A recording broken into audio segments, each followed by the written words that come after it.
Estate మోసాన్ని అడ్డుకోవాలి పొగాకు రైతులకు న్యాయం జరగాలి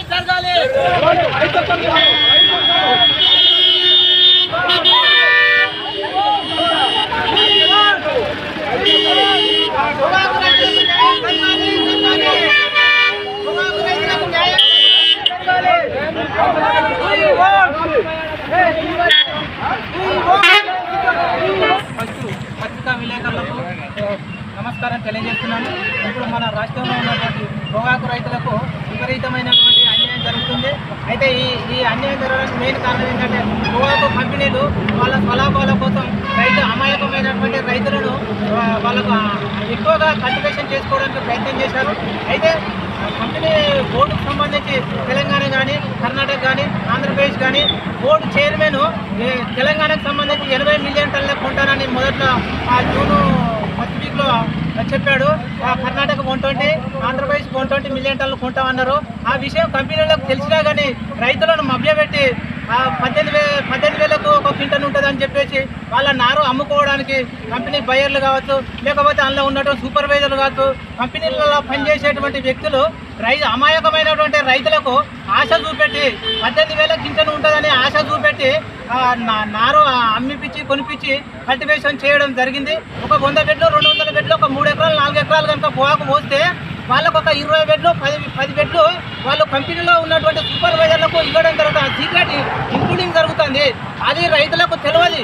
అయితే వాస్తవానికి ఏంటంటే కంపెనీలో బాండ్ అనేటువంటిది ఉన్నది కాబట్టి పెట్టిళ్ళు. కంపెనీ వాళ్ళు ఖచ్చితంగా మొదలు ఇన్ఫార్మ్ చేయాలి. మన పొగాకు బోర్డుకు చైర్మన్ అనేటువంటి ప్రస్తుతం శివకుమార్ ఉన్నాడు. అదివరకు ఉన్నటువంటి పొగాకు బోర్డు చైర్మన్ చెప్పిండు 80 మిలియన్ టన్నులే తెలంగాణకు కొంటాం, 120 మిలియన్ టన్నులు కర్ణాటక కొంటాం, 120 మిలియన్ టన్నులు ఏపీకి కొంటాం అన్నాడు. ఆ విషయం కంపెనీ వాళ్ళకు తెలిసినా కానీ రైతులను మోసం చేయాలన్న ఉద్దేశంతో అమాయకమైనటువంటి రైతులను కల్టివేషన్ చేపించి ఈరోజు కొనకుండా మీరు ఇష్టం ఉన్నట్టుగా మీ ఏందన్నా చేయాలి అనేటువంటి రైతులను ఇబ్బంది చేస్తున్నారు. అత్యధిక ప్రజెంట్గా ఉన్నటువంటి పొగాకు బోర్డు 3 రాష్ట్రాలకు చైర్మన్ శివకుమార్ ఉన్నాడు. ప్రజెంట్గా ఆయనే 18,000 డిక్లేర్ చేయలేదు.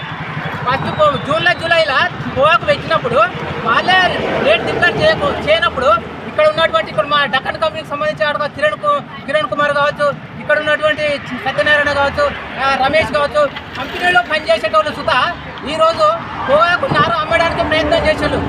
ఎలా చేస్తారు? అది కంపెనీ వర్క్ చేసుకోవాలి. రైతు పని చేస్తాడు, కంపెనీ వాళ్ళు కంపెనీ పని చేసుకోవాలి.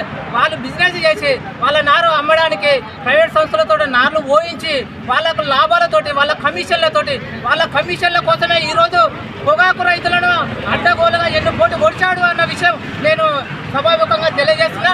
పత్రికా విలేకరికి రాజకీయ నాయకులకు ప్రతి ఒక్కరికి నమస్కారం తెలియజేస్తున్నా. పొగాకు రైతులను ఆదుకోండి. వాళ్ళు అమాయకులు. పొగాకు రైతులను ఆదుకోండి.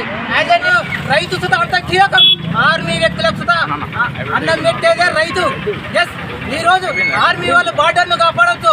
ఈరోజు రైతు దేశాన్ని కాపాడుతాడు. రైతుకు ఎన్నుకోటి పడిస్తే దూకునేది లేదు. ఏ రోజుకైనా కానీ రైతు తిరగబడతారు. రైతును అన్యాయం చేసినటువంటి ఏ రాజ్యం పైకి రాదు. అల్లకల్లోలం అవుతుంది. Be careful. Thank you.